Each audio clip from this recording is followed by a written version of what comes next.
함께 나눌 말씀은 여호수아서 7장 1절에서 5절 그리고 11절에서 13절 두 파트를 보겠습니다.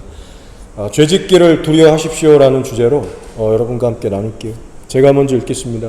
이스라엘 자손들이 온전히 바친 물건으로 말미암아 범죄하였으니 이는 유다지파 세라의 증손 삽디의 손자 갈미의 아들 아간이 온전히 바친 물건을 가졌습니다. 여호와께서 이스라엘 자손들에게 진노하시니라.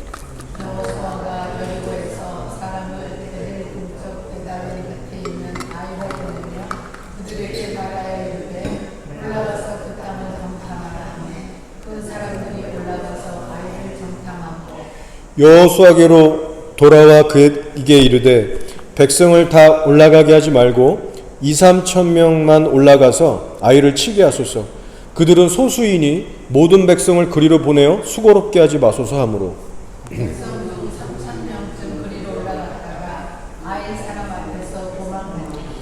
아이 사람이 그들을 36명쯤 쳐 죽이고 성문 앞에서부터 스바림까지 쫓아가 내려가는 비탈에서 쳤으므로 백성의 마음이 녹아 물같이 된지라. 이스라엘이 범죄하여 내가 그들에게 명령한 나의 언약을 어겼으며 또한 그들이 온전히 바친 물건을 가져가고 도둑질하며 속이고 그것을 그들의 물건들 가운데 두었느니라. 그러므로 이스라엘 자손들이 그들의 원수 앞에 능히 맞서지 못하고 그 앞에서 돌아섰나니 이는 그들도 온전히 바친 것이 됨이라. 그 온전히 바친 물건을 너희 중에서 멸하지 아니하면 내가 다시는 너희와 함께 있지 아니하리라. 너는 일어나서 백성을 거룩하게 하여 이르기를 너희는 내일을 위하여 스스로 거룩하게 하라. 이스라엘의 하나님 여호와의 말씀에 이스라엘아 너희 가운데 온전히 바친 물건이 있나니 너희가 그 온전히 바친 물건을 너희 가운데서 제하기까지는 내 원수들 앞에 맞서지 못하리라. 아멘. 예, 복음에는 하나님의 은혜란 것이 나타납니다. 죄인들의 이 속죄물이 되신 예수님의 이 사랑과 그 용서를 우리가 바라볼 때 그 하나님의 한량없는 은혜를 우리가 느낄 수 있죠. 그래서 우리가 기독교에 대해서 이야기할 때 하나님의 은혜라는 것을 빼놓고서는 결코 설명할 수가 없습니다. 자, 그렇지만 여러분, 이 은혜라는 영역과 더불어서 성도들 안에 깊이 인식되어야 하는 것이 있습니다. 그것이 뭐냐면 바로 이 죄라는 것이 우리 영혼에 얼마나 해가 되는 일인지를 깊이 있게 아는 거예요. 여러분, 사람과 하나님의 관계를 깨트리고 멀어지게 하는 것이 결국 무엇입니까? 바로 죄입니다. 세상 사람들은 그게 무슨 소리야 할 테지만 성경이 말하는 진리예요. 사람이 한번 태어나면 반드시 죽습니다. 왜 그럴까요? 죄 때문에 그렇습니다. 예수님께서 왜 우리 대신 십자가에 매달리셔야 했는가? 바로 우리들의 죄 때문이에요. 뭘 말씀드리고 싶냐면 죄의 영향이라는 것이 일반 사람들은 전혀 생각 안 하고 한평생을 살지만 이 죄라는 것이 이 죄의 영향이 얼마나 치명적이고 파괴적인가를 우리가 항상 잊어서는 안 된다는 거예요. 죄는 모든 관계를 파괴하고 생명을 빼앗아갑니다. 아담과 하와도 보세요. 왜 에덴 동산에서 쫓겨나게 됐습니까? 죄 지어서 쫓겨났습니다. 자, 그런데 여러분 잘 보세요. 죄를 막 수십 번, 수백 번 져서 쫓겨난 게 아니에요. 단 한 번의 죄 때문에 에덴 동산에서 쫓겨났고 죽음이 찾아왔다는 거예요. 여러분, 이것이 죄의 치명적인 무서움입니다. 죄의 무서움이에요, 이게. 그래서 이 시간 우리 안에 죄에 대한 개념이 잘 정리되기 원합니다. 여러분, 죄라는 것은요, 내가 얼마나 많이 죄를 지었나, 횟수와 상관없이 단 한 번만의 죄를 져도 하나님과의 관계에 문제가 생겨버린다는 거예요. 그래서 야고보서 2장 10절의 말씀을 보면 이런 말씀이 나옵니다. 누구든지 온 율법을 지키다가 그 하나를 범하면 모두 범한 자가 되나니라고 했어요. 율법 뭐 몇백 개가 됐든지 간에 200개, 300개, 뭐 한 400개 되는 것 같아요. 300 몇 개인가? 어쨌든 모든 율법을 내가 설사 다 지키고 있었 할지라도 만에 하나 하나를 어기게 되면요, 그 순간 바로 하나님 앞에 죄인이 된다는 거예요. 여러분, 죄라는 것은요, 이렇게 한 번만 지어도 순식간에 죄인이라는 낙인이 찍혀버리는 겁니다. 그리고 바로 뒤따라오는 것이 뭐냐면 그에 대한 심판이에요. 심판. 근데 여러분들이 지금 이런 설명을 들으실 때 이런 생각을 하실 수 있어요. 인간적으로. 아, 좀 너무한 것 같다. 아니, 사람이 한번 죄 질 수도 있지. 그렇다고 해서 한 번 졌다고 해서 죄인 낙인 찍고 심판해버리면 이거 너무한 거 아닌가. 아, 좀 하나님 너무하신 거 아니야? 라고 여러분 기분이 살짝 상하면서 선뜻 이해도 잘 안 될 수 있습니다. 그런 분들이 얼마든지 계실 수 있어요. 자, 그렇다면 왜 이런 인간적인 갈등과 부딪힘들이 생기고 있는가? 결론적으로 말씀드리자면 하나님은 100% 거룩하신 분이기 때문에 그렇습니다. 하나님이 만약 99% 혹은 95% 요 정도만 거룩하셨어도 우리가 비집고 들어갈 팀이 있어요. 한두 번, 100번 요 정도 죄 짓는 거는 하나님이 얼마든지 눈 감아 주실 수 있습니다. 근데 거룩함이 100%의 수준이 돼버리면 0.01%의 죄도 용납할 수가 없는 거예요. 근데 안타깝게도 오늘날 많은 사람들이, 심지어 교회에 있는 사람들도 이 거룩에 대한 개념이 없기 때문에 하나님을 나쁜 신으로 오해하는 거예요. 성경 구절, 어떤 특정 구절들을 보면 막혀버리는 거예요. 하나님은 사랑이 없고 매정한 나쁜 분으로 오해합니다. 구약에 계시던 하나님, 신약에 계시던 예수님을 분리해서 신약의 예수님만 좋아하는 이런 잘못된 현상들이 일어나기 시작합니다. 어떤 사람들은 왜 굳이 지옥을 만들었냐? 여기까지 얘기가 가기도 합니다. 어쨌거나 사람들이 뭐라 하든 간에 하나님의 속성은 뭐냐면 절대 100% 거룩입니다, 여러분. 1%의 죄도, 0.1%의 죄도 용납이 안 되는 100% 순도의 거룩한 하나님이세요. 그래서 여러분 성경을 보시면 하나님께서 죄의 문제라는 것을 다루실 때 한 번도 결코 가볍게 다루신 적이 없습니다. 자, 그런 차원에서 우리에게 뭘 주셨냐면 율법이라는 걸 주셨어요. 하나님의 법, 기준이라는 율법을 주셨습니다. 율법을 주신 목적이 뭡니까? 죄가 죄로 드러날 수 있고 또 죄가 드러날 때 심히 죄로 우리에게 느껴질 수 있도록 이스라엘에게 먼저 율법을 주신 거예요. 그 율법을 우리가 거울처럼 바라볼 때 우리 안에 우리도 모르게 잠재되어 있던 이 인간적인 기준, 인간적인 선이라는 것을 박살을 내시는 거예요. 그래서 이스라엘을 이집트에서 끄집어내시고 신앙생활이라는 것을 처음 하게 하실 때 바로 이 율법을 먼저 주셔서 인간적인 종교 기준을 다 박살내시는 겁니다. 신앙생활 처음부터 이렇게 해야 돼. 그걸 말씀해 주시는 거예요. 인간적인 도덕적인 수준, 윤리적인 수준, 종교적인 기준들 다 깨트리시는 거예요. 그래서 이 율법을 우리가 볼 때 어떤 현상이 일어나냐면 무엇이 하나님의 절대적인 선이고 어떤 기준이 하나님 보시기에 악인가, 선과 악을 분명히 깨닫게 되면서 우리가 하나님 앞에 절망하게 되는 겁니다. 네, 우리 절망하라고 주신 거예요. 야, 하나님의 기준을 보니까 내가 이렇게까지 지금 절망적이고 소망이 없구나. 하나님은 저기 있는 분이구나. 내가 도저히 나의 의의가 없구나. 구원받을 수가 없구나. 여러분, 이거를 가슴 깊이 깨달으라고 율법을 주셨던 겁니다. 그래서 여러분 성경의 순서를 보면 어떻게 진행이 되나요? 먼저 온 것은 구약의 율법, 시내산 율법이고 그 후에 가서야 예수님이라고 하는 하나님의 의가 나타나기 시작합니다. 먼저는 우리의 죄를 폭로해서 우리를 절망케 하는 거룩한 율법이 오고 그 후에는 구원의 소망 되신 예수 그리스도가 그 곧 복음이 뒤따라오는 거예요. 자, 그런데 오늘날 성도들의 안타까운 현실이 어떻습니까? 신앙의 밸런스가 잡혀있는 분들이 많이 없습니다. 죄에 대한 충분한 각성이 없은 채 은혜만을 고집하고 있어요. 은혜 받기만을 바라고 있어요. 죄를 인식하고 경계하는 자세가 너무 가벼운데 은혜 타령을 하고 있는 거예요. 죄를 고백하고 회개하고 처리하는 과정도 깊지가 않습니다. 이런 식인 거예요. 아, 뭐 또 회개하면 어떻게든 용서받겠지 뭐. 설마 나를 버리시겠어? 설마 나한테 진노하시고 때리시겠어? 그래서 일상에서 반복해서 짓는 죄들에 대해서 내가 또 몰라서 짓는 죄들, 알면서 짓는 죄들, 모든 죄들에 대해서 하나님 앞에 별로 두려워하지 않습니다.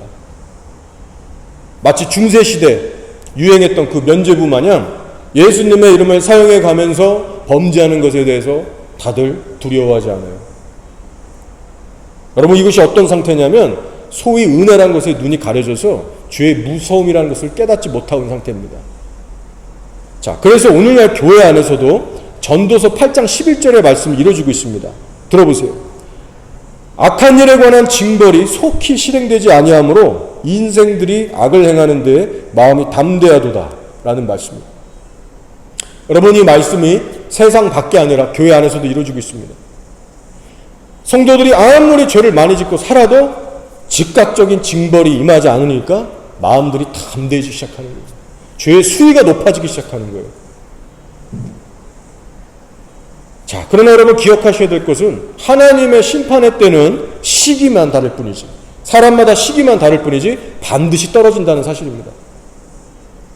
그 예로 여러분 엘리 제사장 그리고 그의 타락한 두 아들들을 보세요. 경고도 무시하고 죄짓기도 가볍게 여기면서 얼마나 자기 멋대로 편하게 신앙생활을 했습니까? 근데 하나님의 때가 차니까 그 대가를 혹독하게 치르게 됐죠. 엘리 집안을 그냥 확 치셔서 그냥 싹 무너집니다. 여러분, 결국 시간 문제인 겁니다. 시간 문제. 지금 내 상황이 괜찮다고 해서 진짜 괜찮은 게 아닌 거예요. 그래서 지혜 있는 자는 히브리서 4장 7절에서 주시는 경고의 말씀에 귀를 기울일 필요가 있습니다. 뭐라고 하시느냐? 오늘 너희가 그의 음성을 듣거든 너희 마음을 완고하게 하지 말라. 어떤 말씀이에요? 어제, 엊그제가 아니라 바로 지금 오늘이라는 시간에 너희들 범죄하지 말고 내 앞에 겸손하고 부드러운 마음을 유지해라. 너희가 만약 자꾸 죄의 유혹에 넘어가서 미혹되고 죄짓고 살면 출애굽 1세대가 그랬듯이 너희도 다 비참하게 멸망당할 거야. 그러니 이 경고를 잘 되새기고 조심해라. 이런 말씀이 되겠습니다. 여러분, 현재 마지막 때요. 주님 오실 때가 정말 가까우고 있습니다. 근데 우리 교회들이 이걸 정신 차려서 알아야 돼요. 뭐냐면 주님의 재림이 가까워질수록 교회 안에 정말 잃어버리지 말아야 될 것들, 교회 안에 꼭 있어야 될 것들이 점점 사라진다는 겁니다. 바로 죄에 대한 진실한 애통함, 회개의 능력, 거룩에 대한 사모함, 이런 진짜 은혜들이 점점 보기 힘들어지는 시대가 온다는 거예요. 그래서 우리가 지금부터 이런 신령한 참된 은혜들을 우리가 구하면서 우리 자신부터 살펴나가야만 합니다. 저는 오늘 이 여호수아의 말씀을 통해서 이 죄라는 것이 얼마나 우리들에게 해가 되고 두려운 일인가, 이것을 좀 나누기 원해요. 우리가 함께 읽은 말씀을 보시면 한 사람이 등장하는데 아간이라고 하는 사람입니다. 참 불쌍한 사람이에요. 한순간에 모든 사람들이 보는 앞에서 정말 끔찍한 심판을 당해서 그 사랑하는 가족들과 함께 정말 몰살을 당하게 됩니다. 하나님의 명령을 어겼어요. 하나님께 바쳐진 물건에 손을 댔어요. 그깟 얼마 되지 않는 금은의 옷가지에 눈이 멀어서 하나님이 경고하셨는데 어기고 몰래 빼돌렸어요. 근데 하나님께서 그냥 넘어가지 않으셨어요. 그냥 넘어가지 않았다는 거예요. 돌에 맞아 처참한 죽음을 맞이하게 됩니다. 여러분, 이 사건을 통해서 우리들에게 주신 두 가지의 메시지가 있습니다. 먼저 첫 번째는 무엇이냐? 바로 죄라는 것은 하나님과의 관계를 무너뜨리고 우리의 인생을 망하게 하는 주된 요인이 된다는 겁니다. 여러분, 오늘 말씀의 배경을 잘 아실 거예요. 길게 설명하지 않겠습니다. 아이송 전투에서 패배한 요인이 뭐예요? 복잡하지 않습니다. 죄 때문이에요. 죄. 아간 한 사람의 범죄가 이스라엘 전체의 죄로 동일시되면서 하나님은 보란듯이 전쟁에서 일부러 지게 만드셨습니다. 일부러. 이거 하나님의 의도예요. 여리고성은 얼마나 빡센 성이었습니까? 난공불락의 성이었어요. 사실 이스라엘이 이길 수 없는 그런 성이었는데 그에 비해서 아이성은 정말로 작은 성읍이었습니다. 그래서 오늘 말씀에 나오듯이 2-3천 명의 병력만 보내도 그냥 넉넉히 이길 수 있을 정도로 여유를 부렸던 그런 대상이에요. 근데 말도 안 되게 진 겁니다. 여러분, 이스라엘이 평소보다 못 싸워서 진 게 아니에요. 뭐 실수해서 진 게 아니에요. 사탄의 능력이 강력했기 때문에 진 것도 아니에요. 아이성 사람들의 병력이 뭐 예상을 벗어나서 너무 잘 싸워서 뭐 몰랐던 전략이 있어서 그래서 진 것도 아닙니다. 하나님이 지게 하신 거예요. 하나님. 왜냐? 이스라엘이 범죄했기 때문에. 우리에게 주시는 교훈은 분명합니다, 여러분. 바로 죄라는 것이 하나님과의 관계를 멀어지게 한다는 거예요.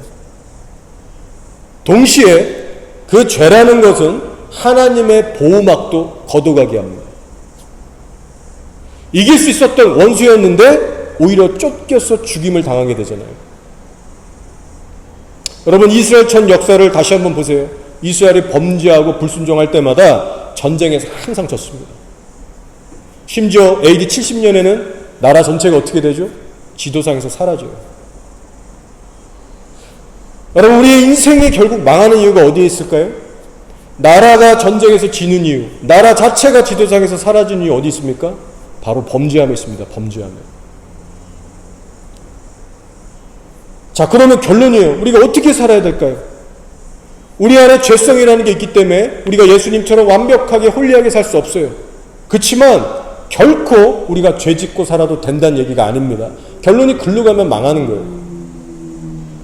우리가 예수님처럼 완벽하지 못하기 때문에 오히려 어떻게 되냐면 오히려 더 깨어서 더 죄를 경계하면서 살아야 돼요. 우리가 연약하고 무지한 만큼 하나님께 더 바짝 붙어서 순종과 복종을 배우고자 하는 필사의 자세가 요구되는 겁니다. 날마다 내가 더 필사적으로 약한 걸 인정하는 만큼 하나님께 더 가까이 달려가야 되는 거예요. 이 말씀을 듣고 계신 여러분은 요즘 어떤 자세로 신앙생활하고 계십니까? 혹시 죄에 대해서 여러분 무뎌져가고 굳어져가는 분들 없나요?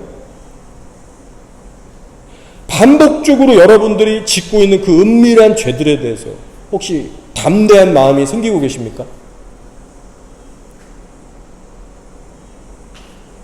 여러분, 아무리 나쁜 것도 습관이 되고 일상이 돼버리면 나쁜 줄도 모르고 더불어 살기 시작합니다. 그렇게 우리 인간들이 어리석어요. 그러나 여러분, 죄를 경계하고 두려워하는 마음을 많이 잃어버리고 계신 중이라면 오늘부터 회복하시기를 권고해 드립니다. 우리 인생에서 가장 두렵고 가장 경계할 대상이 바로 죄라는 사실을 오늘 말씀을 통해서 확인하세요. 여러분의 인생에 온갖 끔찍한 저주를 불러들이는 게 죄고 모든 하나님의 축복과 은혜와 약속을 빼앗아가는 것이 바로 죄입니다. 자, 그런데 우리가 이 죄라는 것을 한번 생각해 볼 때요, 뭐 연쇄 살인범이라든가 뭐 폭력을 하고 뭐 사기를 치는 조폭을 생각한다거나, 여러분 그런 죄들만 떠올리시면 안 됩니다. 우리에게 적용할 수 있는 일상의 죄들에 대해서 생각해 보세요. 예를 들어 가족끼리 말다툼하면서 상처 주는 험한 말 하는 것, 그리고 풀지 않는 것, 이런 거 다 주님 앞에 심각한 죄들입니다. 혹은 누군가를 뒤에서 뒷담화하는 일, 비판하고 내려 깎는 말들, 혹은 우리 마음과 생각 속에서 벌어지는 온갖 나쁜 생각, 나쁜 의도, 나쁜 감정들 다 포함되는 거예요. 세상 사람들에게는 결코 심각한 죄들이 아닐지라도 거룩하신 성령님이 보실 때는 심각한 죄들이 되는 거예요. 성령님은 어떻게 반응하실까요? 이런 우리들의 일상의 죄, 여러분 경험해서 아실 거예요. 성도가 함부로 상처 주는 말하고 성도가 함부로 행동하고 서로 미워하고 다툴 때 성령님은 소멸되십니다. 싸우는 가정에서, 싸우는 교회 안에서 성령님은 소멸하세요. 임재가 떠나가 버려요. 세상 사람들은 그게 뭐 죄야, 부부끼리 싸울 수도 있지 가끔씩, 그 자연스러운 인생의 어떤 그런 거지. 여러분, 인간의 손의 기준과 성령님의 기준은 완전히 다릅니다. 나의 악한 말, 악한 의도, 악한 행동, 그 죄 때문에 내 안에 머물던 은혜가 순식간에 소멸되고요, 성령님과도 멀어집니다. 근데 성령님이 멀어지는 만큼 내 육신이 세지기 시작하면서 내 영혼은 급속도로 황폐해지고 메말라가고 괴로움이 오는 거예요. 게다가 사단은 더 기를 쓰면서 나를 덮치려 옵니다. 공격하는 거예요. 여러분, 죄는 이렇게 우리 눈에는 잘 보이지 않는 것 같지만 주님을 우리 삶에서 강력하게 몰아낼 뿐만 아니라 온갖 더러운 것들을 불려드립니다. 그리고 우리 인생을 괴롭게 하고 망하게 하는 거예요. 사람이 여러분들을 망하게 하는 게 아니고 죄가 우리를 망하게 하는 겁니다.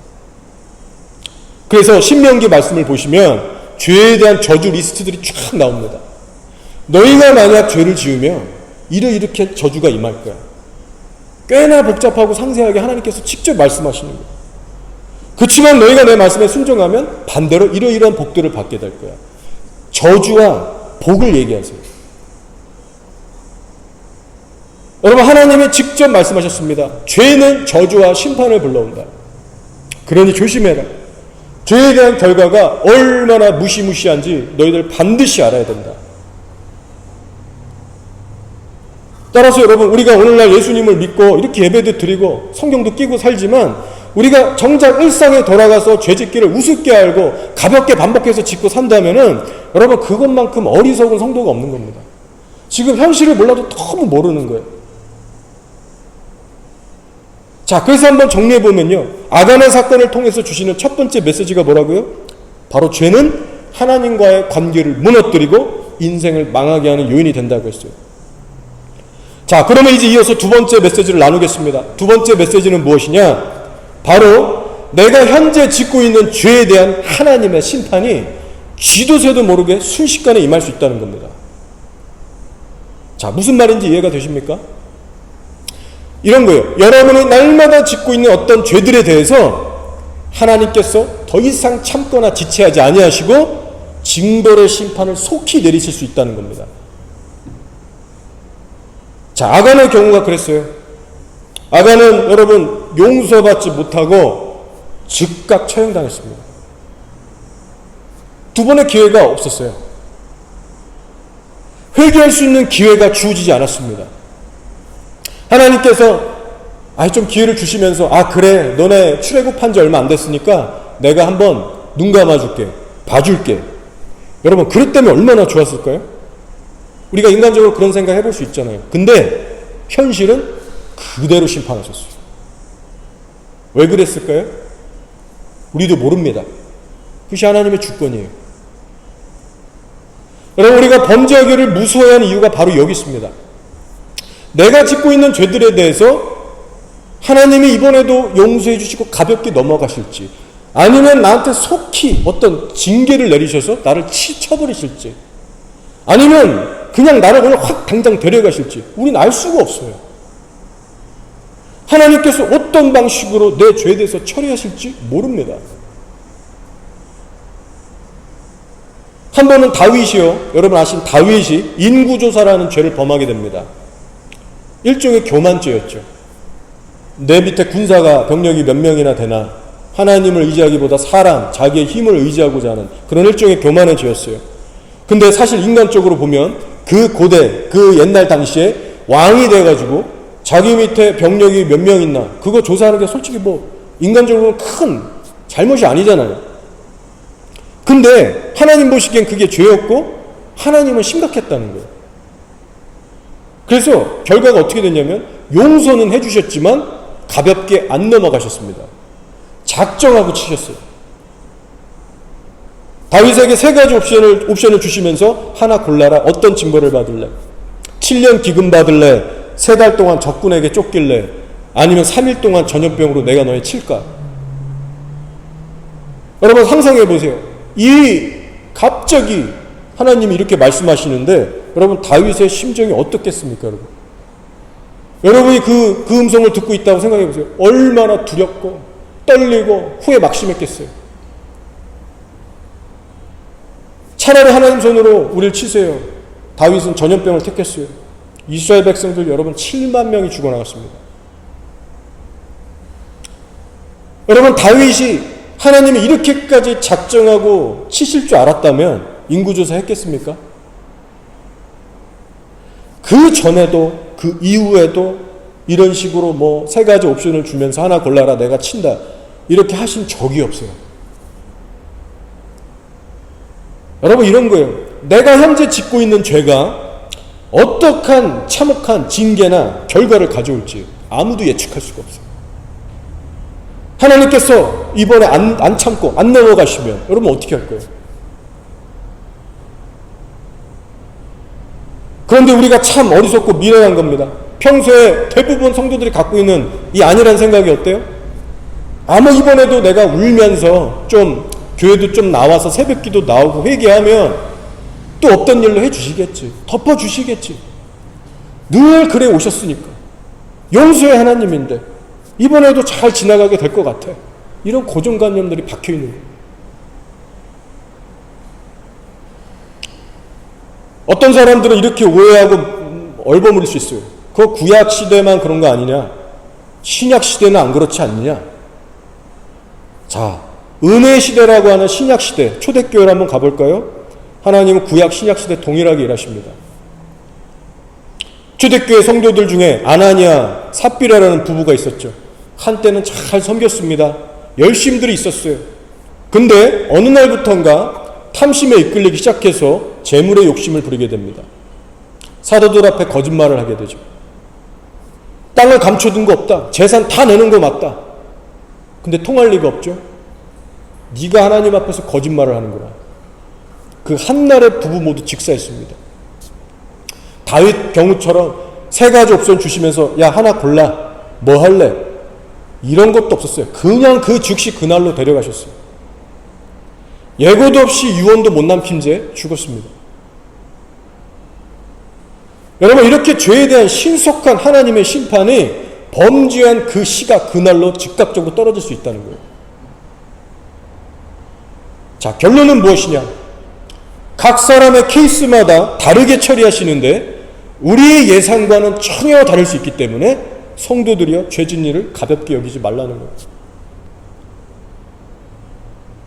성경에 나오는 이런 비참하고 허망하게 망한 사람들의 인생을 들여다보면 한 가지 얻게 되는 교훈이 있습니다. 그것이 뭐냐면 이 회개라는 것도 내가 원하는 때 내 마음대로 할 수 없다는 거예요. 내게 허락된 하늘의 기회가 내 인생에 몇 번 더 남았는지 우리가 알 수가 없어요. 몇 번의 기회를 내게 더 주실지, 내게 몇 번의 그 찬스의 카드가 있을지 모르는 거예요. 제한이라는 것이 있다는 겁니다. 제한. 따라서 바로 오늘이라는 시간부터 우리는 어떻게 살아가야 돼요? 정신 차리고 죄짓기를 두려워해야 되는 거예요. 제가 이 아간의 사건을 묵상하면서 게하시라고 하는 인물의 그 사건도 동일하게 떠오르게 됐습니다. 자, 묵상해 보니까요. 아간이나 게하시나 너무 닮아 있는 거예요. 죄질도 똑같고 하나님의 즉각적인 심판을 받았다는 면에서도 동일합니다. 게하시가 누군지 아시죠, 여러분? 하루는 이 나아만 장군이 문둥병을 치료받기 위해서 엘리사를 찾아옵니다. 소문을 듣고. 하나님의 기적으로 치유를 받게 되죠. 너무나 기쁘고 감사해서 엘리사에게 보상을 하려고 했어요. 뭐 금이든 은이든 뭐든 주려고 했겠죠. 엘리사는 당연히 거절합니다. 하나님이 하셨는데 내가 받았어야 되겠나. 1절 한 푼 받지 않고 돌려보내요. 자, 근데 게하시라는 종의 마음은 달랐습니다. 좀 돈이라도 좀 받으면 좋겠는데 왜 그냥 돌려보내나. 탐심이 있었어요. 욕심을 부리기 시작했어요. 결국 엘리사 몰래 나아만 뒤를 쫓아가서 거짓말을 둘러대면서 취할 것을 취합니다. 뭐를 취했는지 아세요? 옷 2벌, 은 2달란트. 아간하고 똑같아요. 아간도 옷하고 금, 은을 취했습니다. 그렇게 몰래 집으로 가져오는데 성공했습니다. 근데 하나님의 사람 엘리사가 모를 리가 없죠. 불러요. 너 지금 어디 갔다 오는 길이냐. 게하시가 시침이 떼고 모릅니다. 저는 나간 적이 없습니다. 아무데도 안 갔는데요. 그때 청천벽력 같은 저주가 떨어집니다. 나아만의 나병이 내게 들어 내 자손에게 미쳐 영원토록 이르리라. 그 말이 떨어지기가 무섭게 온몸에 나병이 뒤덮이게 돼요. 자, 여러분 아간의 사건과 흐름이 너무 비슷하지 않습니까? 여기서 우리가 다시 주목해야 할 것이 뭐냐면 죄를 가볍게 여기지 아니하시고 즉각적으로 징계하신 두려운 하나님을 보라는 거예요. 이것이 성경에 기록된 이유입니다. 여러 케이스. 게하시 쪽에서 상상할 수도 없었던 상황이 한순간에 들이닥친 겁니다. 목숨만 겨우 건졌어요. 여러분, 지금까지 이런 실제 사례들을 들으시면서 여러분의 마음이 어떠신지 모르겠어요. 근데 제가 이 설교를 준비하면서 여러분을 위해서 기도하면서 바라는 것은 딱 하나입니다. 그것이 뭐냐면 하나님 앞에서 범죄하는 것이 얼마나 두렵고 떨리는 일인가. 좀 더 마음으로 느낄 수 있으면 좋겠고, 그래서 우리 안에 그 경건한 두려움이 좀 더 회복됐으면 좋겠습니다. 솔직히 여러분, 우리가 밥 먹듯이 일상에서 지금 죄 짓고 있지 않습니까? 수도 없이 우리 교만하고 탐심 부리고, 수도 없이 우리 교회에서 가정에서 하나님보다 내 영광 찾으려고 하고 있고, 사람들에게 인정받지 못해서 혹은 거절당하면 그것 때문에 인간적인 마음으로 막 죄 짓기 시작하고, 거짓말하고 위선적이고 음란하고. 근데 그 반복돼서 짓고 있는 일상의 죄들에 대해서 우리 안에 경계심과 두려움을 잃어가고 있다면 여러분, 우리 정상적인 신앙생활 하는 게 아니라는 거예요. 건강한 신앙이 아닌 거예요. 그만큼 지금 우리가 영적으로 무뎌진 거고 신앙의 양심이 둔해졌다는 사실을 우리가 반드시 깨달아야 됩니다. 오늘 12절 말씀을 보시면 하나님께서 죄를 얼마나 미워하시는가 분명히 못 박아 이렇게 말씀하세요. 그 온전히 바친 물건을 너희 중에서 멸하지 아니하면 내가 다시는 너희와 함께 있지 아니하리라. 하나님이 지금 죄를 얼마나 미워하시는지, 그리고 얼마나 심각하게 다루고 계신지 여러분 좀 느껴지세요? 이렇게 말씀하시는 거예요. 너희들 아담이 빼돌린 그 물건, 그 죄 해결하지 않으면 내가 다시는 너희와 함께 있지 않을 거야. 여러분, 다시는 이라는 말을 쓰세요. 너희들은 그 죄를 가볍게 여길지 모르지만 나는 너희와 달라. 그냥 넘어갈 수가 없어. 나는 지금 너무 심각해. 그거 해결 안 하면 너희랑 안 있을 거야. 이것이 하나님의 입장인 거예요, 여러분. 근데 우리 성도들은 주로 이렇게 생각하잖아요. 까짓거 이런 죄로 하나님이 우리를 그렇게까지 매몰차게 대하시겠어? 아니, 이렇게까지 거룩한 기준을 들이대시면 신앙생활 매번 힘들어서 우리 어떻게 해? 누가 할 수 있겠어? 그러면서 이 기준이 높아 보이는 특정 그 성경 말씀들을 무시하기 시작하면서 죄의 기준을 낮추기 시작하면서 사람의 기준으로 평준화시키는 그런 일들을 하게 되는 겁니다. 이 성도들이. 여러분, 우리가 신앙생활할 때 절대로 하지 말아야 될 것이 뭐냐면요, 하나님의 이미지를 내 멋대로 만들어내는 일입니다. 근데 많은 이들이 이 덫에 빠지고 있어요. 나한테 부담 주지 않고 나한테 편한 하나님으로 격화시켜서 이미지를 만들어내요. 이것이 그 우상이죠. 내가 편한 하나님 만들어 놓고 따라가다가 마지막 심판날에 예수님이 이렇게 말씀하시는 거예요. 나는 너를 모른다. 떠나가라. 자, 하나님께서 죄를 얼마나 미워하시고 엄히 다루시는가, 하나님의 분명한 그 마음이 보이죠. 다음 구절 13절에 이어집니다. 너희가 그 온전히 바친 물건을 너희 가운데서 제하기까지는 내 원수들 앞에 능히 맞서지 못하리라. 마찬가지요. 너희가 죄를 철저히 회개하고 돌이키지 않으면 너희와 함께 있지도 않을 것이고, 더 나아가서 너희를 덮고 있던 나의 보호막도 걷어버릴 거야. 그러면 너희들은 원수들에게 비참하게 짓밟힐 거야.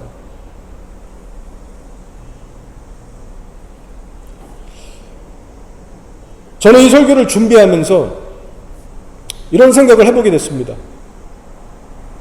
우리 예수를 믿는 자들이 정말 하루하루를 살면서 누구에게 신경을 쓰고 있는가?